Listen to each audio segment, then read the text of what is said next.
안녕하세요. 속풀이 짬뽕 알뜰 세트입니다. 보통 쓸데없는 데다가 뭔가 진심을 담으면 뻘짓이라고 하는데요. 이 여고생은 뻘짓 하나로 슈퍼스타가 되기도 했습니다. 보통 공무원들이 뻘짓 참 많이 하는데요.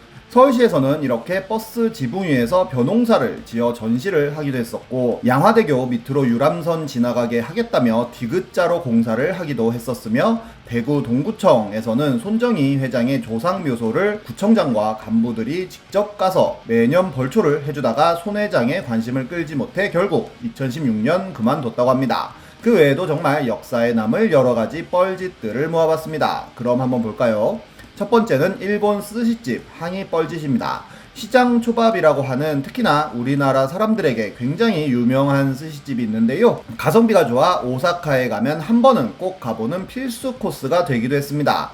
그런데 시장 스시 남바점에서 한국인들에게만 와사비를 많이 넣는 와사비 테러를 한다는 글들이 많이 올라오는데요. 심지어 김현정의 뉴스쇼에는 한 피해자가 야구공만한 와사비를 봤다는 증언까지 합니다. 그러면서 일본어를 모르는 한국인 앞에서는 한국인을 모욕하는 말까지 했다고 하는데요. 와사비를 조금만 달라고 다시 주문했더니 아예 와사비를 초밥에 넣지 않는 등 의도적인 테러를 했다고 합니다. 점점 이 파장이 커지자 시장스시 본사에서 사과문을 올렸는데 한국인들이 와사비를 많이 넣어달라고 요구하는 경우가 많아 서비스로 제공한 것이라는 변명에 가까운 사과문이었습니다.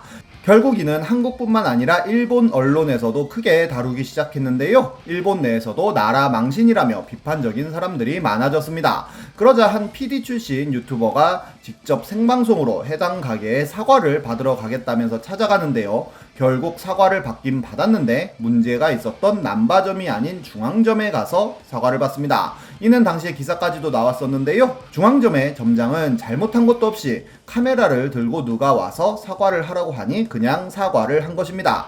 남바점에도 갔지만 종업원이 회사의 방침이다 라고 반박하자 그냥 중앙점을 찾아간 건데요. 오히려 이 사과 방송은 일본 사람들의 타겟이 되어 한국인이 무례하게 가게의 제지도 무시한 채 촬영하여 일단 사죄의 요구를 받아보려고 했다가 다른 점포로 가서 사죄를 해주시면 원만하게 해결될 것 같다고 하여 사과를 받아갔다는 갑질 방송으로 소개가 됩니다. 그리고 이후로 오히려 한국 사람들이 궁금해서라도 찾아가 더 큰 호황을 맞았다고 하는데요.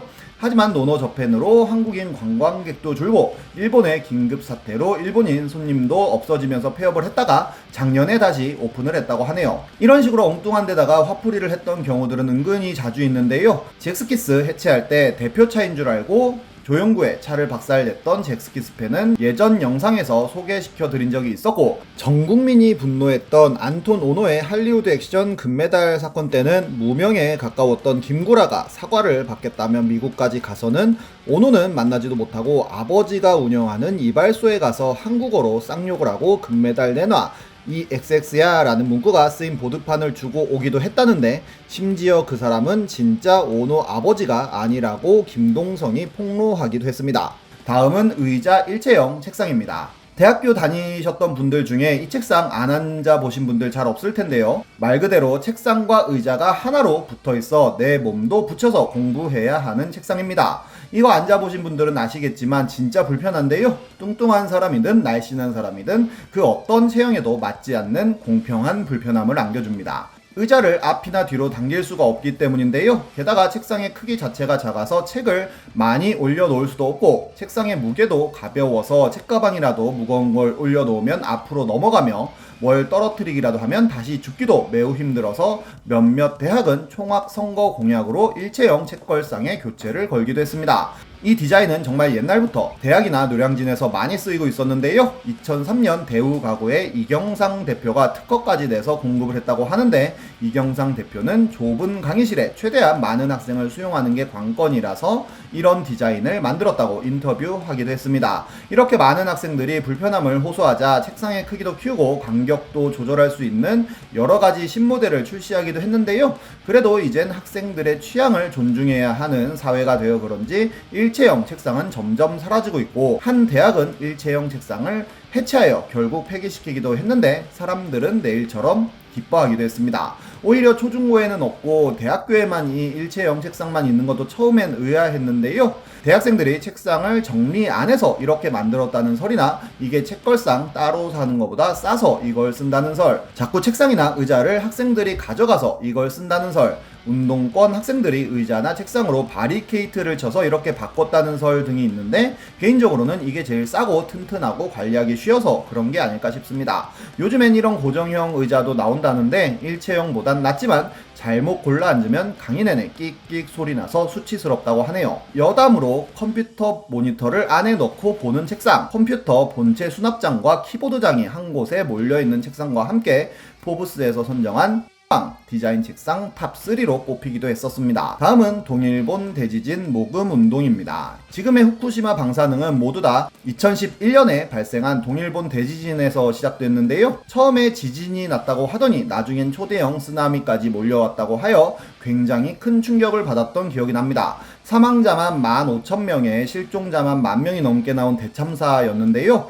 워낙 큰 피해를 일본이 입다 보니 전 세계적으로 프레이포 접해 운동이 일어났고 우리나라에서도 모금 활동을 시작합니다. 그런데 그 모금 활동의 규모가 전례를 찾아볼 수 없을 만큼 크고 조직적이었는데요. 방송 3사 모두가 특별 생방송을 통해 일본 지진 모금 방송을 진행하였었고 당시 마트나 길거리에 다니면 일본 지진 피해 돕기 모금함이 굉장히 많이 보였으며 사랑의 열매를 통하여도 성금을 전달하고 네티즌들은 자발적으로 아고라 같은 곳에서 일본인들을 위한 모금을 진행합니다. 일본에서 큰 인기를 얻었던 류시원, 배용준, 최지우, 이병헌 같은 한류 스타들 역시 기부에 참여하였고 무한도전 팀에서도 1억을 기부하였으며 거의 모든 우리나라 기업들이 일본 돕기 모금 운동에 참여하였고 학교나 교회에서도 거의 반강제로 성금을 받기도 하였고 대학생들도 자발적으로 일본 구호 모금을 하였으며 심지어 위안부 할머니들 역시도 보고만 있을 수 없다며 성금에 동참하기도 하여 정말 엄청난 금액의 모금액이 거칩니다. 우리나라에서 홍수나 산불 등이 크게 터져도 이 정도로 크게 모금 운동이 일어나지는 않았었는데요.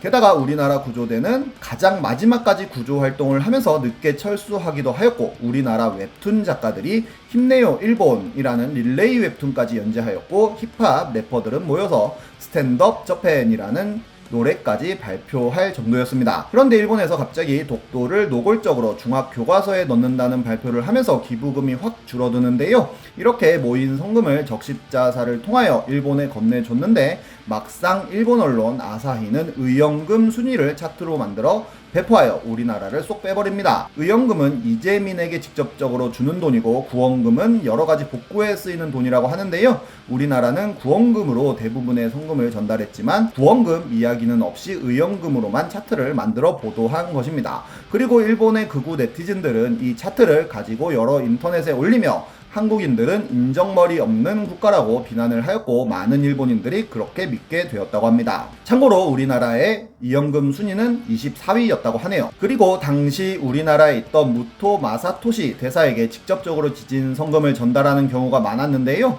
정치인들도 직접 대사에게 전달하고 기업들도 역시 일본 대사에게 전달하는 경우가 많아 일본 대사는 누구보다 빠른 한국 지원에 감명받았다는 인터뷰를 하기도 했습니다. 그리고 한국인의 뜨거운 정을 보여줬다며 감사를 표하기도 했는데요. 그리고는 일본으로 돌아가 한국인으로 태어나지 않아 다행이다 라는 칼럼과 책을 내기도 하였고 작년엔 한국인들과 말하다 보면 침이 튀어 서로 대화하기가 힘들다는 이야기도 하였고 일본인들은 외출을 자제해달라고 하면 자숙하지만 한국인들은 자제가 안 되기 때문에 강제적 조치를 취하고 있다며 지속적으로 한국인 비하를 하고 있습니다. 물론 해외의 큰 재난에 가만히 있을 수는 없긴 하겠지만 그렇게까지 전 국민이 우리나라 재해보다 더 크게 신드롬을 일으킬 정도로 모금을 했어야 했나 싶은 생각은 드네요. 지금까지 속풀이 짬뽕 알뜰 세트였습니다.